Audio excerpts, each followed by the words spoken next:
new and improved Freddy Fazbear's Pizza. I'm here to talk you through some of the things you can expect to see during your first week here and to help you get started down this new and exciting career path. Now, I want you to forget anything you may have heard about the old location. Some people still have a somewhat negative impression of the company. That old restaurant was kind of left to rot for quite a while, but I want to reassure you, Fazbear Entertainment is committed to family fun and above all, safety. They've spent a small fortune on these new animatronics. Facial recognition, advanced mobility. They even let them walk around during the day. Isn't that neat? But most importantly, they're all tied into some kind of criminal database so they can detect a predator a mile away. Heck, we should be paying them to guard you. Now that being said, no new system is without its kinks. You're only the second guard to work at that location. The first guy finished his week but complained about conditions. We switched him over to the day shift. So, hey, lucky you, right? Mainly he expressed concern that certain characters seemed to move around at night and even attempted to get into his office. Now, from what we know, that should be impossible. That restaurant should be the safest place on Earth. So while our engineers don't really have an explanation for this, the working theory is that the robots were never given a proper night mode. So when it gets quiet, they think they're in the wrong room. So then they go try to find where the people are, and in this case, that's your office. So our temporary solution is this. There's a music box over by the prize counter, and it's rigged to be wound up remotely. So just every once in a while, switch over to the prize counter video feed and wind it up for a few seconds. It doesn't seem to affect all of the animatronics, but it does affect one of them. And as for the rest of them, we have an even easier solution. You see, there may be a minor glitch in the system, something about robots seeing you as an endoskeleton without a costume on and wanting to stuff you into a suit. So hey, we've given you an empty Freddy Fazbear head. Problem solved. You can put it on any time and leave it on for as long as you want. Eventually anything that wandered in will wander back out. Something else worth mentioning is kind of the quirky modern design of the building. You may have noticed there are no doors for you to close. But hey, you have lights, and even though your flashlight can run out of power, the building cannot. So don't worry about the place going dark. Well, I think that's it. You should be golden. Check the lights, put on the Freddy head if you need to. Keep the music box wound up. Piece of cake. Have a good night, and I'll talk to you tomorrow.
idea at first was to repair them.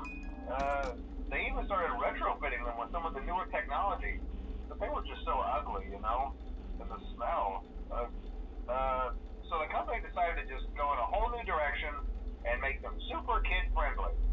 Those older ones shouldn't be able to walk around, but if they do, the whole Freddy head trick should work on them too, so whatever.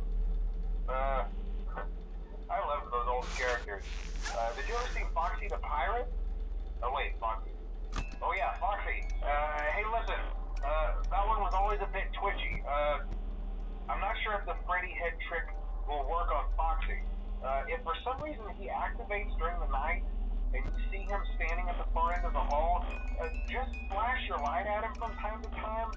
Those older models would always get disoriented with bright light. It would cause a system restart or something. Come to think